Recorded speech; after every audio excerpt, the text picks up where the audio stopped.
Hi guys, and this is another psychology video. I didn't realize I never spoke about this, but I'm going to talk about how to how I improved my emotional stability when it comes to trading, right? Because everyone gets emotional, whether you lose, whether you win, whether you miss a trade. You get emotional. I get emotional too, especially when I've missed a trade, like the breakdown I've just sent before this video of the GEP USD trade I missed.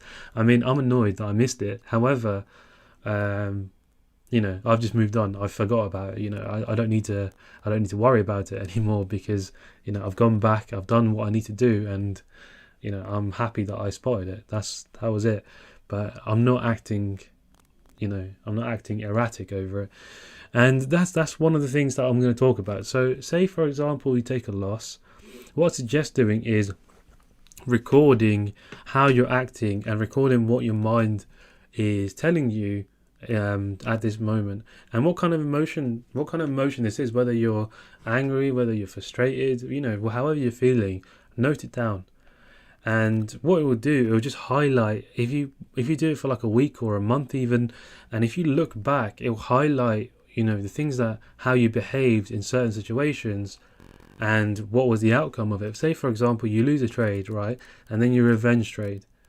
But say if you look back at your journal and if you see that that's what you've done, and that's where you took the most losses, you know what caused that, because that one loss caused you to revenge trade, right? So that means it's telling you how you reacted to that. If you note this down, what I mean by noting it down is literally writing it down, how you reacted. And I know it sounds weird to do at first because you're writing about your, not many of us talk about our emotions. And I want you guys to be more open about it because, it's, if you say something in the group and I spot it, I will message you about it because I spot these things, and that's what I'm here to do. Because you may be doing things that that you may not spot, but others will. Which is why I want you guys to be open about your emotions when it comes to trading, right? But what I mean is just over a week or a month, however you want to do it, just record your emotional stability and how you react to certain situations, and then from there you can sort of find your personal patterns. You can for example, some of us trade with fear, or some of us are scared of losing out. I literally just said the same exact thing. For example, say you're like closing trades too early for whatever reason. It doesn't make sense why you're closing it too early. Write that down, because say for example you close a trade at 2R and that trade goes to 100R, right?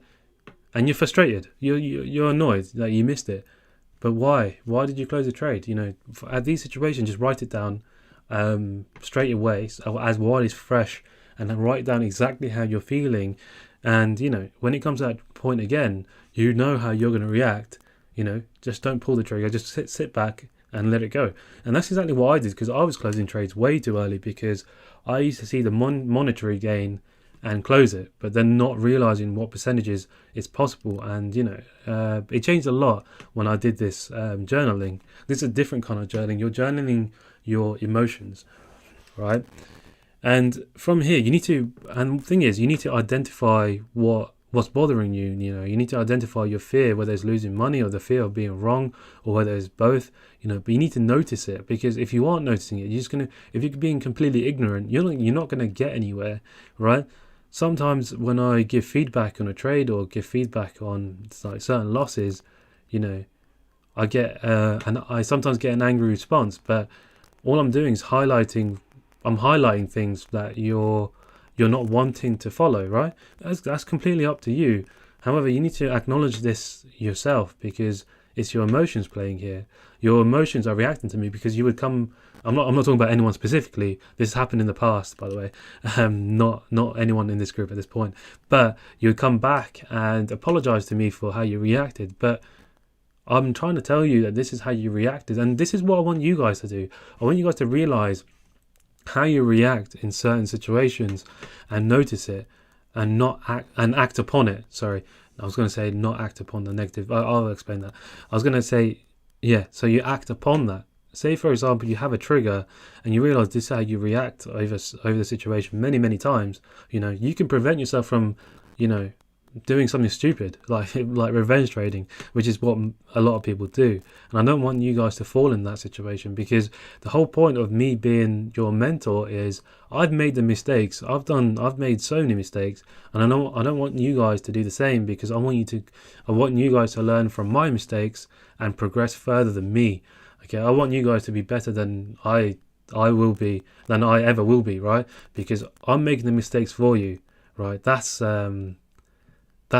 my point as your mentor, and that's what I've decided. That's why I've taken this role, because I didn't have it when I first started. I mean, I had support, but I didn't really have someone to guide me, and someone to tell me about their mistakes, because they just didn't open up about these things. And I want to tell you how I react to certain situations, and I want you guys to learn from this, learn from my mistakes, because my mistakes are mistakes that you should be making, because I'm telling you how I've made the mistakes, and I'm telling you how I reacted to these mistakes. And I don't want you guys doing the exact same thing, because that's the whole point of me being your mentor. That's my job.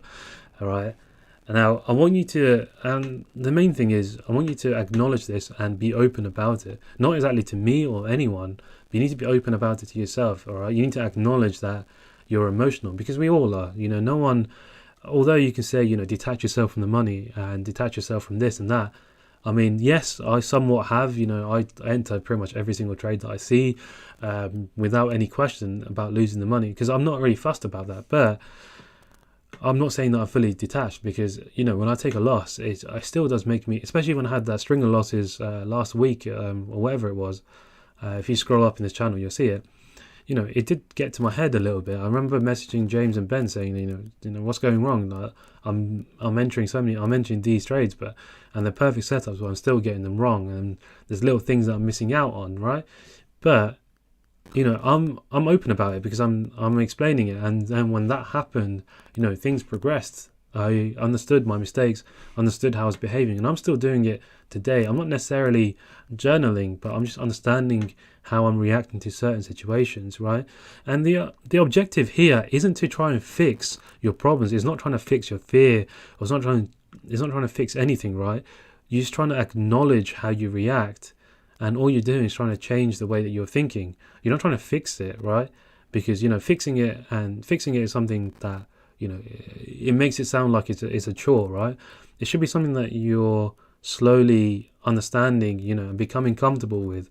And the main thing I'm trying to say is you need to be comfortable with losses, which is what causes a lot of our issues as traders, right? Because, like, for example, when I take a loss, yes, it affects me, but it doesn't get to me, as in I don't think about it. Once I've taken a loss, I look back at the trade, I work it out, see what I've missed out. There's always something. If there isn't something that I can't find, then I just leave it, I move on, because I don't want to ponder about it, especially if it's a missed trade as well. Like the trades that I've gone really well that I've marked out but didn't take, I take it as a compliment that I found the trade, but regardless of whether I entered or not, you always have to try and find the positive regardless of your situation. And this goes to whatever's happening in your personal life, right? Don't let it affect your trading. And as I always say, if you're not feeling right, then don't trade. If there's a lot of stress going on in your life at the moment, I mean I've been through a lot, and there's moments where I just haven't sat down and traded, because my mindset isn't there. And I want you guys to acknowledge that. And especially for me, like, for example, when I'm in hospital, when I'm coming in and out, I know that sometimes I can be quite impulsive when I'm trading, right? When I'm looking at the charts, sometimes it works, sometimes it doesn't, but I know that my strike rate just isn't great when I'm in there. But I acknowledge that, right? And I acted upon that. I don't look at the charts as much when I'm in, just not as active on the charts really. And the reason I've done that is because I know that, with experience, that I'm not that good. And you need to find when you're at your best and when you're at your worst. When you find out what you're like and what triggers you to be at your worst, you can act upon this, right? And this will mitigate your losses pretty much. And I'm not saying you're going to win every single trade, because you won't, but it's one step closer to improving your strike rate and improving your trading and improving your consistency. So I hope this video, or whatever you want to call this, I hope this has been useful. But yeah, give it a try. You don't have to, but try it. Be open about your emotions, accept your faults, and accept criticism from whether it's us or anyone. Because this is what makes us traders, and this is what helps us become better.